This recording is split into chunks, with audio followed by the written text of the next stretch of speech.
مزاحمت کا تو جازل پر کوئی اثر نہیں ہو رہا تھا۔ زیمل کے ناخن جازل کی گردن پر ایک دو خراشیں بھی ڈال چکے تھے، مگر جازل کو پرواہ کہاں تھی۔ ڈنر پر لے کر جا رہا ہوں، وہیں جانا تھا نا آپ نے۔ جازل نے زیمل کو گاڑی کی فرنٹ سیٹ پر بٹھا کر جلدی سے ڈرائیونگ سیٹ سنبھالتے گاڑی کو لاک کیا تھا۔ مگر میں خود جا سکتی ہوں۔ زیمل فوراً جزبز ہوئی تھی۔ اس نے بھی تو جھوٹ بولا تھا، اب وہ وہاں پر کاظم کو کیسے بلائے گی؟ جازل زیمل کی کسی بھی بات کا جواب دیے بغیر گاڑی ڈرائیو کرتا رہا تھا۔ کچھ دیر بعد گاڑی ایک خوبصورت سے گھر کے سامنے جا رکی تھی، جو باہر سے تو بہت ہی شاندار لگ رہا تھا مگر اندر سے بالکل اندھیرے میں ڈوبا ہوا تھا۔ گارڈ کے گیٹ کھولتے ہی جازل گاڑی اندر لے آیا تھا۔ یہ کس کا گھر ہے؟ آپ مجھے یہاں کیوں لائے ہیں؟ زیمل کے سوال پر ایک بار پھر سٹارٹ ہو چکے تھے، مگر جازل اسی طرح خاموش سادے زیمل کے ہاتھ پکڑے اپنے اسے گاڑی سے باہر نکالا تھا۔ پہنچ سے نکلتے ہی جازل اس کے لیے اندر کا دروازہ بڑا تھا۔ جیسے ہی زیمل نے قدم اندر رکھا تھا، اچانک لائٹس آن ہوئی تھی اور سامنے کا دل فریب منظر دیکھتے ہی زیمل مبہوت رہ گئی تھی۔ پورے ہال کو وائٹ کلر کے مختلف قسم کے پھولوں سے سجایا گیا تھا۔ اسٹائلش سے دیے پھولوں کے درمیان پڑے ان کی خوبصورتی میں مزید اضافہ کر رہے تھے۔ زیمل نے ارد گرد کا جائزہ لیتے قدم اندر کی طرف بڑھائے تھے۔ اس کے لیے یہ سب سے بہت ہی انوکھا اور خوبصورت تھا۔ اتنی خوبصورت، اتنی دل زبردست اور دل فریب ڈیکوریشن اس نے پہلے کبھی نہیں دیکھی تھی۔ وائٹ کلر اس کا فیورٹ کلر تھا، مگر آج جس طرح ہر چیز میں اس کا استعمال کیا گیا تھا، یہ کلر اسے اتنا اچھا کبھی نہیں لگا تھا۔ ہال کے بالکل درمیان فانوس کے بالکل نیچے ایک خوبصورت سے بوکے پڑا ہوا تھا۔ زیمل نے اچانک ہوش میں آتے پلٹ کر جازل کی طرف دیکھا تھا، جو وہیں پر موجود سینے پر ہاتھ باندھے زیمل کی طرف دیکھ رہا تھا۔ اس کے اپنی طرف متوجہ ہونے پر دھیرے دھیرے قدم اٹھاتا وہ اس کے قریب آیا تھا۔ یہ سب کیا ہے؟ مطلب یہ سب کس کے لیے ہے؟ زیمل کے بیتوقع سوال پر جازل نے مسکراتے نفی میں سر ہلا دیا تھا۔ سونیا کے لیے۔ کیا سب اچھا ہے نا؟ اسے پسند آئے گا نا؟ جازل کی آنکھوں میں چھپی شرارت پر بغیر غور کیے اس کی بات کو سچ سمجھتے زیمل کا موڈ آف ہوا تھا۔ ہاں بہت اچھا ہے، اسے بہت پسند آئے گا۔ زیمل جازل کو دانت پیس کر جواب دیتی وہاں سے جانے کے لیے مڑی تھی۔ کیپٹن زیمل، کیا آپ اس چھوٹے بندے کے ساتھ آگے اپنی پوری زندگی گزارنا چاہیں گی؟ جازل نے زیمل کی کلائی کو اپنی گرفت میں لیتے جو بات کہی تھی اس نے زیمل کو پلٹنے پر مجبور کر دیا تھا۔ اسے سمجھ نہیں آیا تھا کہ جازل نے یہ بات مذاق میں کہی یا واقعی وہ سیریس ہے۔ زیمل کے ساکت انداز پر جازل ہولے سے مسکرایا تھا۔ میں اظہار کے معاملے میں بالکل اناری ہوں، نہیں جانتا تم تک اپنے جذبات کیسے پہنچاؤں۔ ہاں مگر اتنا جانتا ہوں کہ میں تم سے بہت محبت کرنے لگا ہوں، محبت جس رشتے میں کچھ ٹائم پہلے واقف ہی نہیں تھا، ایک پل کے لیے بھی مجھے اندازہ ہی نہیں تھا۔ ہمارا رشتہ جو صرف ایک کانٹیکٹ کی بیس پر کیا گیا تھا، میں اس کی اپنی زندگی میں سب سے اہم رشتہ بنانا چاہتا ہوں۔ کیا تمہیں میرا ساتھ منظور ہے؟ جازل کی بات پر زیمل حیرت زدہ آنکھیں ہوئے اسے دیکھتے گئی تھی۔ اسے بالکل بھی جازل سے ایسی کسی بات کی امید نہیں تھی اور جازل اتنے بڑے اظہار پر اس کا دماغ جھنجھنا اٹھا تھا۔ پہلی دفعہ اسے اپنے دل کی دھڑکن آؤٹ آف کنٹرول محسوس ہوئی تھی، مگر وہ ابھی کچھ بھی سمجھنے کی پوزیشن میں نہیں تھی۔ اس کے لیے یہ سب نیا تھا، نہ ہی وہ خود کو مینٹلی تیار کر پائی تھی اور نہ ہی اس سب کے لیے اس کا مائنڈ تیار تھا۔ اس کی یہ پوزیشن دیکھتے ہوئے اس کے دل کی ہارٹ بیٹ ایک مس ہوئی تھی۔ وہ ساری سچویشن کو سمجھنے سے بالکل قاصر تھی۔ اسے سمجھ بھی کچھ بھی نہیں آ رہا تھا کہ اچانک جازل نے اس کے سر پر بم پھوڑا تھا۔ نہیں، ایسا نہیں ہو سکتا۔ میجر جازل، یہ آپ کیا کہہ رہے ہیں؟ آئی تھنک آپ ضرور کوئی غلط فہمی ہوئی ہے۔ زیمل کی بات پر جازل کو جھٹکا لگا تھا۔ Are you crazy Zimal? غلط فہمی کی بنیاد پر میں یہ سب کروں گا؟ زیمل کے الٹے جواب پر جازل کا دماغ گھوم چکا تھا۔ وہ زیمل کی اپنے لیے فیلنگز سمجھ چکا تھا، مگر زیمل خود ہی ابھی کچھ بھی سمجھنے سے قاصر تھی۔ نہیں، میرا مطلب نہیں تھا۔ زیمل نے جازل کا بدلتا موڈ دیکھتے تو بات کو سنبھالنا چاہا تھا، مگر اس سے پہلے ہی جازل کے موبائل پر آنے والی رنگ پر اس کی طرف متوجہ ہوا تھا اور بات سنتے ہی عجلت میں زیمل کو ڈرائیور کے ساتھ گھر جانے کی ہدایت کرتا وہ وہاں سے نکل گیا تھا، جبکہ زیمل خاموش نظروں سے اسے جاتے دیکھ رہی تھی۔ اسے جازل کو ایک بار پھر ناراض کر دیا تھا۔ جازل کے ایک بار پھر دھتکارنے کے باوجود اتنی محبت سے اس کی طرف بڑھا تھا، مگر ایک بار پھر بیوقوفی کا مظاہرہ کرتے ہوئے اسے خود سے دور کر چکی تھی۔ اگر میرا بیٹا ان ایجنسی والوں کو ہاتھ لگ گیا تو کسی کو نہیں چھوڑوں گا، سب کو تباہ کر دوں گا۔ GSK کو کسی پل بھی چین نہیں مل رہا تھا۔ وہ ہر حال میں اپنے بیٹے تک پہنچنا چاہتا تھا، مگر برہان کا کچھ پتہ نہیں چل رہا تھا۔ اس وقت بھی اپنے آدمی کی مخبری پر وہ ایک علاقے میں پہنچا تھا، مگر وہاں پر برہان کا نام و نشان بھی موجود نہیں تھا۔ بابا آپ کو اس طرح وہاں اکیلے نہیں جانا چاہیے تھا، یہ دشمنوں کی کوئی سازش بھی ہو سکتی تھی ہے، اور وہ علاقہ تو ویسے بھی ہمارے لیے سیف نہیں۔ ہمایوں ZSK سے بات کرتا فکر مند ہوا لہجے میں بولا تھا، تو کیا ہاتھ پر ہاتھ رکھ کر بیٹے کی موت کا انتظار کرتا رہوں؟ ZSK نے غصے میں کہتے فون بند کر دیا تھا جب اچانک اس کی گاڑی پر فائرنگ سٹارٹ ہو چکی تھی اور اس کے پروٹوکول والی گاڑی پہلے سے بلاسٹ میں اڑا دیا گیا تھا۔ یہ سب دیکھتے ہوئے ذوالفقار جلدی سے اپنا اسلحہ نکالتا ہوا نکلا تھا، مگر باہر گولیوں کی بچھاڑ شروع ہو چکی تھی اور اس کے آدمی ایک بعد ایک گر رہے تھے۔ ذوالفقار کا اکیلا ان سے مقابلہ کرنا ناممکن ہو گیا تھا۔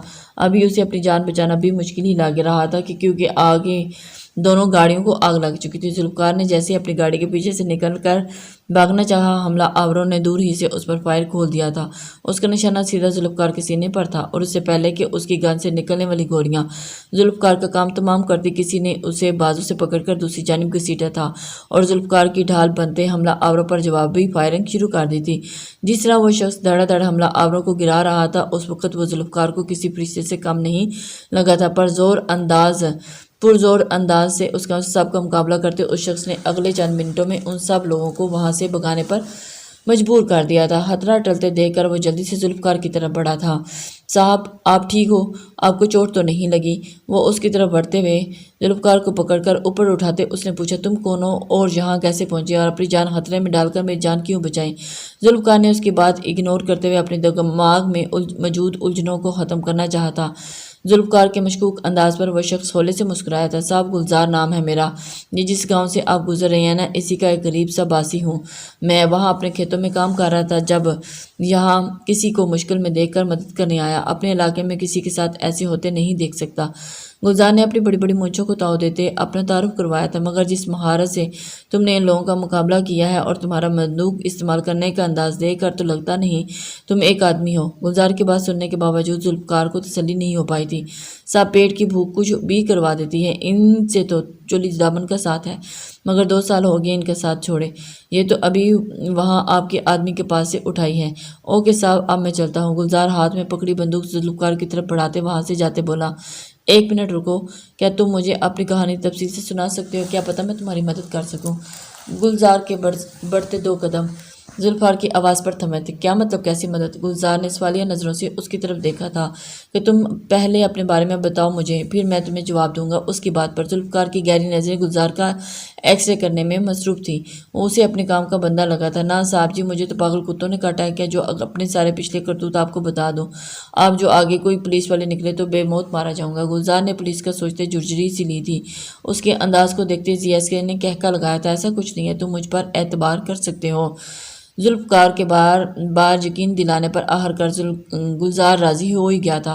صاحب ماں تو پیدا ہوتے ہی پوت ہو گئی تھی، باپ نے مزدوری کرتے بال پوس کر بڑا کیا، مگر قسمت کا کچھ اور ہی منظور تھا۔ ابھی میں بمشکل 15 سال کا ہوا تھا جب میرا باپ کینسر جیسے موذی مرض کا شکار ہوا۔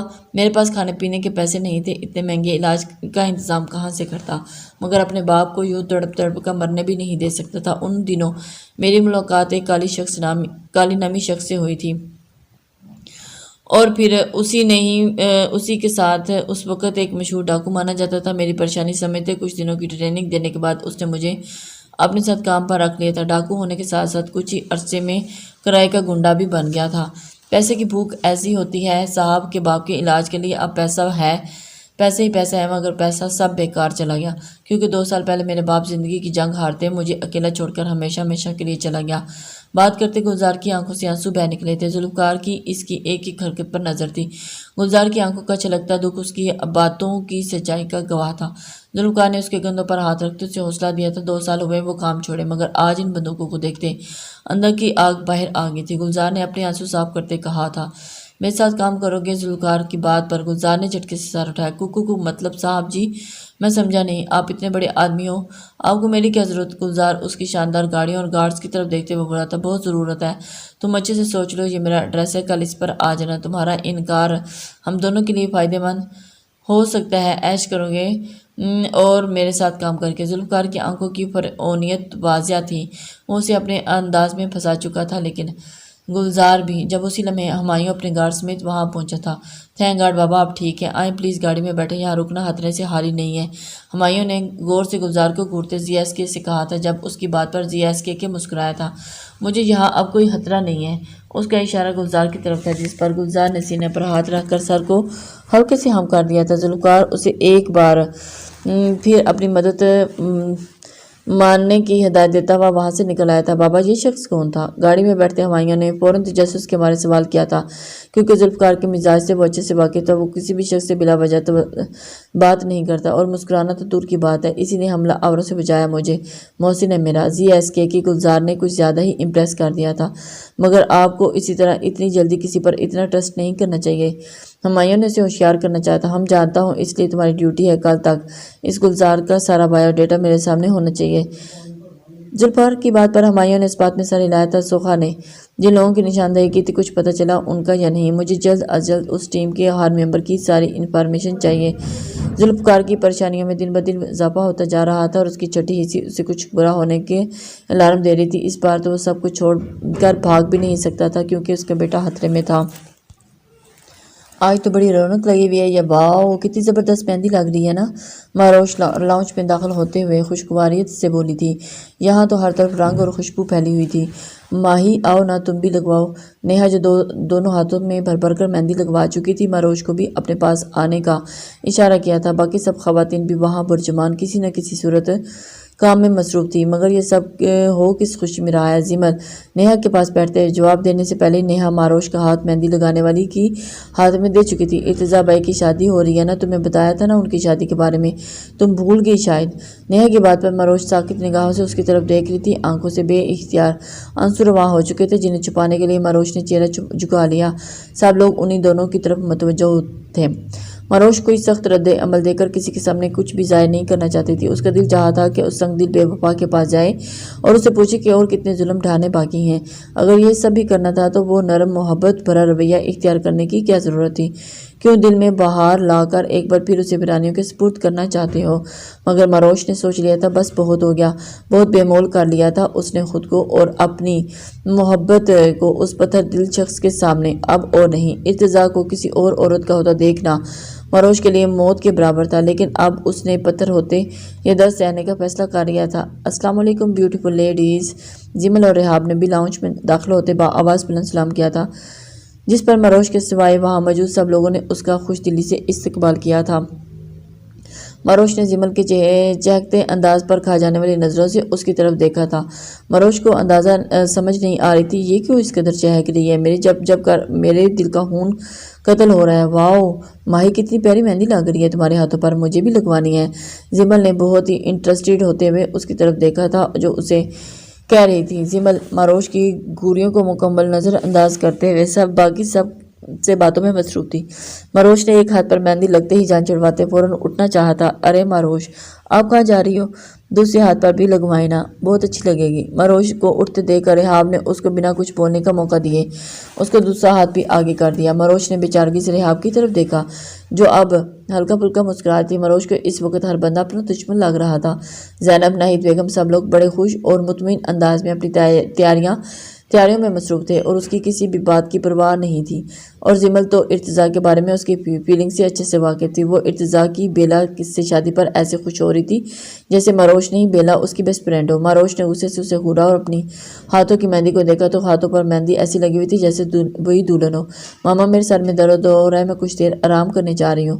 ماروش مہندی ختم ہوتے ہی جلدی سے وہاں سے اٹھی تھی تاکہ کمرے میں جا کر جلد سے جلد اسے دھو سکے۔ بیٹا آپ جلدی چلی جانا پر پلیز تھوڑی دیر کے لیے ادھر آنا، مجھے ایک ہیلپ چاہیے تھی آپ کی۔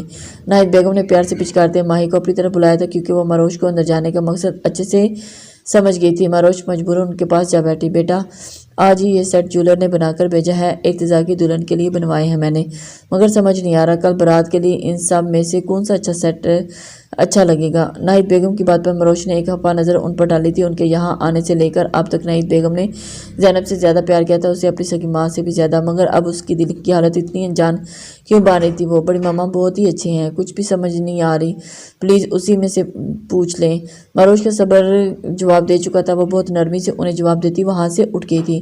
اس کے وہاں سے جاتے ہی سب نے مانی ہیز نظروں سے ایک دوسرے کی طرف دیکھا تھا۔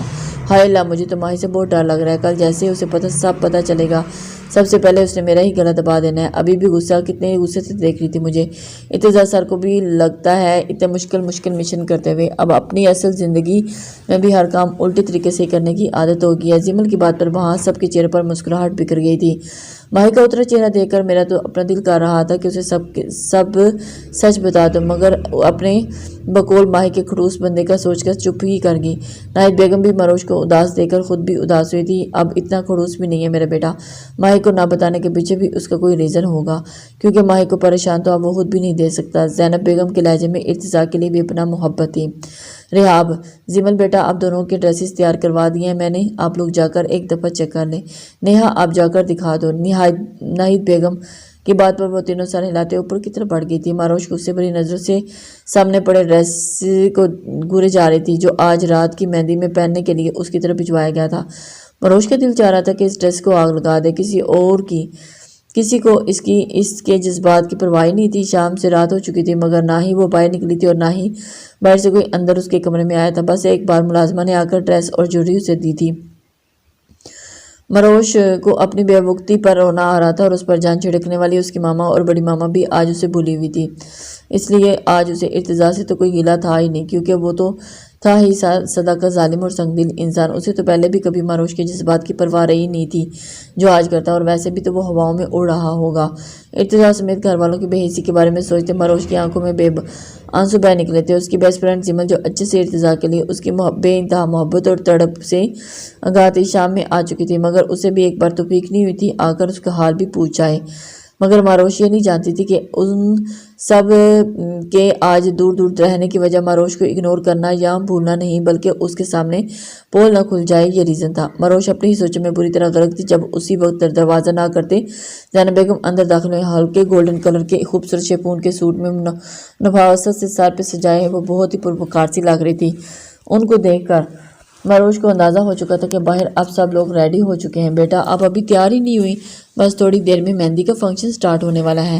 زینب بیگم ماروش کے پاس آتے ہی بولی تھی، ماما میری طبیعت ٹھیک نہیں ہے بالکل بھی، پلیز مجھے فنکشن میں نہیں جانا۔ ماروش نے پلکیں چھپکتے ہوئے بہت مشکل سے اپنے آنسو روکے تھے، جبکہ زینب بیگم اندر ہی اندر اپنی ہوشی چھپانے کی کوشش کرتی جا رہی تھی۔ بیٹا کوئی بات نہیں، تھوڑی دیر کی تو بات ہے۔ ماروش میں آپ کے اس رویے کی مجھے سمجھ نہیں پا رہی، آپ ایسا بیہیو کیوں کر رہی ہیں؟ نیچے سب مہمان آ چکے ہیں، بار بار آپ کو پوچھ رہے ہیں اور کب سے روم میں بند ہو بیٹھی ہو؟ کیا اس سب کا ریزن ارتضیٰ کی شادی ہے؟ زینب بیگم نے کھوجتی نظروں سے ماروش کی طرف دیکھا تھا۔ نہیں ماما ایسی بات نہیں ہے۔ ماروش کے نفی کرنے پر ایک آنسو پلکوں کی باڑ توڑتا ہوا باہر نکل گیا تھا۔ ماروش کی کیفیت دیکھتے زینب کو اپنے سوال کا جواب مل گیا تھا۔ وہ یہاں صرف اپنی تسلی کرنے ہی آئی تھی کہ ماروش ارتضیٰ سے انکاری سچ میں تھی یا صرف کچھ غلط فہمیوں کی بنا پر ایسا کر رہی تھی، کیونکہ ہر حال میں انہیں اپنی بیٹی کی خوشی ہی عزیز تھی۔ اچھی بات ہے، ایسا ہونا بھی نہیں چاہیے بیٹا، یہ آپ کا اپنا فیصلہ ہے۔ آپ نے ہی جب ارتضیٰ سے ملنے تک انکار کر دیا ہے تو ارتضیٰ کو اپنی لائف کے بارے میں کوئی فیصلہ تو کرنا ہی تھا نا۔ اس لیے آپ میری پیاری بیٹی فوراً اٹھے اور اچھا سا تیار ہو کر باہر آ جائے۔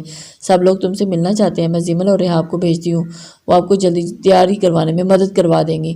زینب محبت سے ماروش کو پچکارتے ہوئے وہاں سے نکل گئی تھی۔ ماروش نے غصیلی نظروں سے سامنے پڑے لہنگے کی طرف دیکھا تھا۔ پنک اور لائٹ گرین کنٹراسٹ کا وہ بہت خوبصورت کامدار بھاری لہنگا تھا۔ ماروش کا 1% بھی دل نہیں تھا تیار ہونے پر اور باہر جانے پر، مگر مجبوراً اسے اٹھنا پڑا تھا۔ جب زمل اور ریحاب سجی سنوری روم میں داخل ہوئی تھی، ان دونوں کو دیکھتے ماروش کے غصے میں مزید اضافہ ہوا تھا، جس کا بھرپور اظہار کرتے ماروش نے بیڈ پر پڑے کشن اٹھا کر ان پر اچھال دیے تھے۔ ابھی بھی کیا ضرورت تھی آنے کی، جاؤ جا کر باہر انجوائے کرو نا۔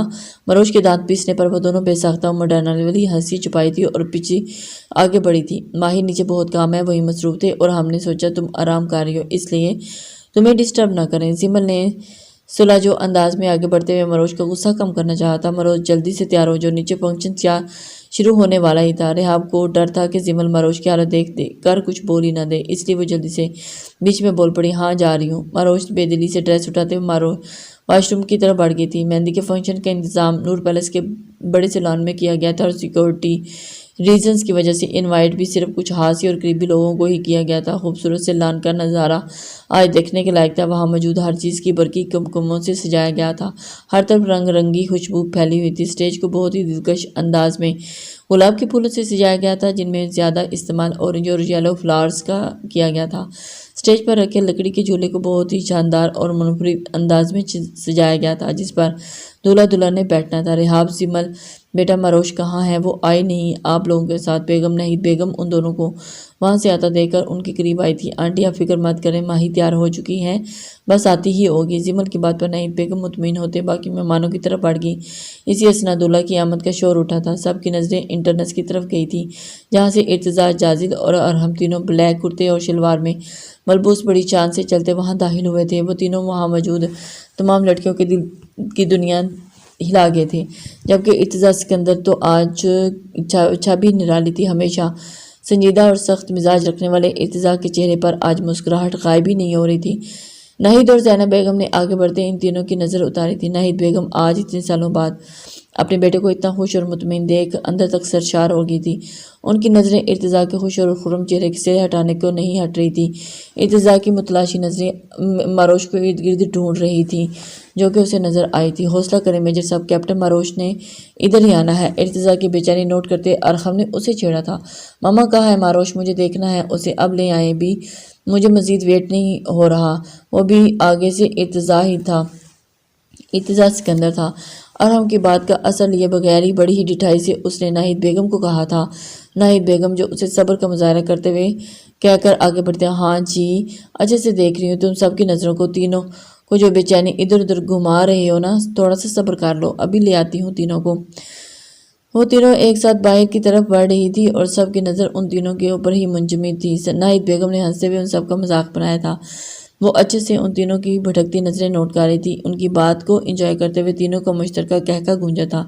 جب اچانک کال آ جانے پر جازل معذرت کرتا ہوا سائڈ پر چلا گیا تھا۔ ارتضیٰ کے ساتھ باتیں کرتے ارحم کی نظر اچانک زمل کے ساتھ اس کی کسی بات پر کھلکھلا کر ہنستی اندر سے آتی رحاب پر پڑی تھی۔ رحاب پر نظر پڑتے ہی ارحم اپنی بات بھول چکا تھا۔ اورنج اور گولڈن کنٹراسٹ کے لانگ فراک کے نیچے گولڈن لہنگا پہنے بڑے سے کامدار دوپٹے کو آگے سے سینے اور شانوں پر پھیلائے کھلے بالوں کے ساتھ وہ ارحم کے حواس معطل کر گئی تھی۔ رحاب نے دونوں ہاتھوں میں چوڑیاں اور گجرے پہن رکھے تھے، جبکہ گلے اور گانوں میں بھاری سیٹ زیبتن کیے رکھا تھا۔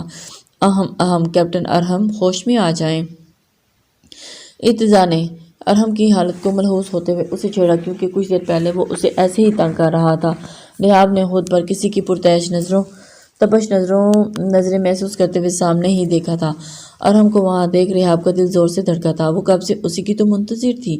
زمل کی نظروں نے بھی ارتضیٰ اور ارحم کو وہاں دیکھ کر جازل کو ڈھونڈنا چاہا تھا، مگر وہ اسے کہیں نظر نہیں آیا، جس پر زمل کا دل فوراً سے بجھ گیا تھا۔ اسے اپنی ساری تیاری بیکار ہوتی محسوس ہوئی تھی۔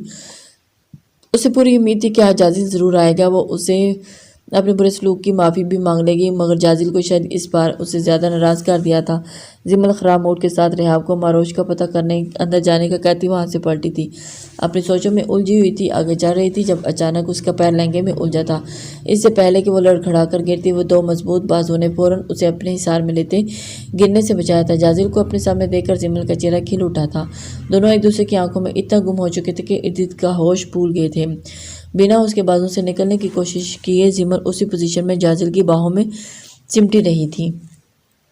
ان دونوں کو اندازہ ہی نہیں تھا جبکہ جازل زمل کا سہانا روپ دیکھ کر مبہوت سا رہ گیا تھا۔ پرپل اور گولڈن لہنگا فراق میں بھاری گھونٹے سے مزین، زمل دوپٹے کو دائیں بائیں کندھوں پر ڈالے ہوئے گولڈن کلر کی بھاری جوڑی میں نظر لگ جانے کی حد تک حسین لگ رہی تھی۔ ہمیشہ رف اور ٹف حلیے میں رہنے والی زمل اس وقت تمام ہتھیاروں سے لیس جازل کو چاروں شانے چت کر گئی تھی۔ زمل نے بالوں کو کھلا چھوڑ کر ایک طرف کر کے آگے کی طرف رکھا تھا، جبکہ دوسری طرف اس نے نفیس سا خوبصورت جھومر لگا کر بالوں کو سیٹ کر کے رکھا تھا اور اس کے چہرے کے پیارے سے فیس کٹ کو مزید دلکشی بخش رہا تھا۔ جازل اور زمل ایک دوسرے میں اس طرح پوری طرح کھوئے ہوئے تھے کہ ماروش کے قریب آ جانے کا کوئی نوٹس ہی نہیں لیا تھا۔